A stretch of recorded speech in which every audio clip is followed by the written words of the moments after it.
Bonjour les amis. Alors ce matin nous sommes samedi et je rentre dans le 5e jour de jeûne que je ne ferai pas. Pourquoi? Parce que un de mes amis que vous allez certainement reconnaître à la voix, non, je l'ai marqué dans le titre, ça va pas du tout moi. Hein. Bon, euh, m'explique pourquoi tout mon gras se retrouve sur mon ventre.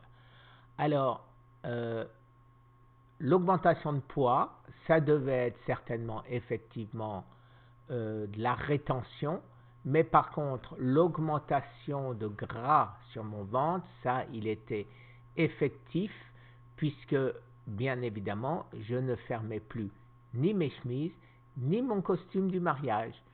Donc, ça, c'est une réalité.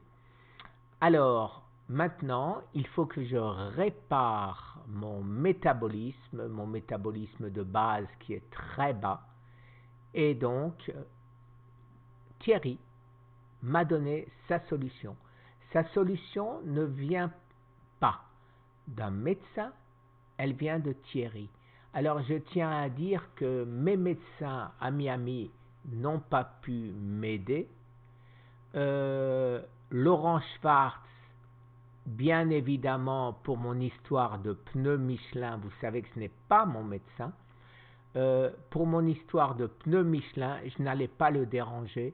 Il a des choses beaucoup plus importantes à faire, à savoir sauver des millions de personnes. Et on y travaille. Alors, écoutez juste la partie de ce message qui concerne donc mon pneu Michelin.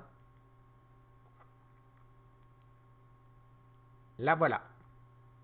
Salut Guy, merci beaucoup pour ton message. Alors, en ce qui concerne la graisse viscérale, en fait, la graisse se dépose de façon préférentielle dans les viscères, au niveau de la zone viscérale, quand les niveaux de cortisol, qui sont l'hormone d'adaptation au stress, sont élevés.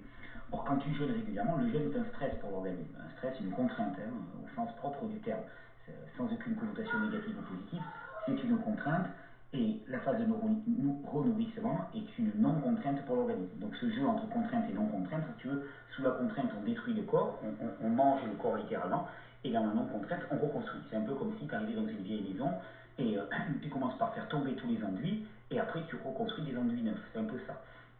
Donc des phases d'autophagie régulières amènent quand même à une grosse libération de cortisol. Je pense que c'est ce qui explique que quand tu te renourris, tu stockes principalement au niveau de la zone viscérale. Tout ça, ça va se calmer à partir du moment où tu ralentiras les jeûnes, si c'est quand ça sera le cas. Voilà. Et voilà, comme il a dit. Moi aussi, j'utilise tout le temps ce mot voilà. Alors, le reste du message est privé et je n'aurai pas l'indélicatesse de vous le faire écouter. Voilà, à nouveau. Alors, donc, voilà la raison pour laquelle je vais commencer à me renourrir à partir d'aujourd'hui.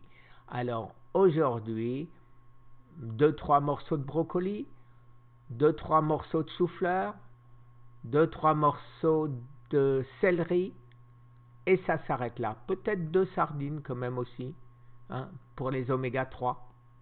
Et ça s'arrête là, et il ne faut pas que j'exagère de manière à faire remonter mon métabolisme petit à petit sans regrossir comme je l'ai fait la dernière fois où j'étais tellement content de remanger que j'ai remangé que de bonnes choses, mais trop de bonnes choses. Voilà les amis, je vous souhaite une excellente journée et derrière, tout de suite, vient une autre vidéo importante, très importante. Merci. Au revoir.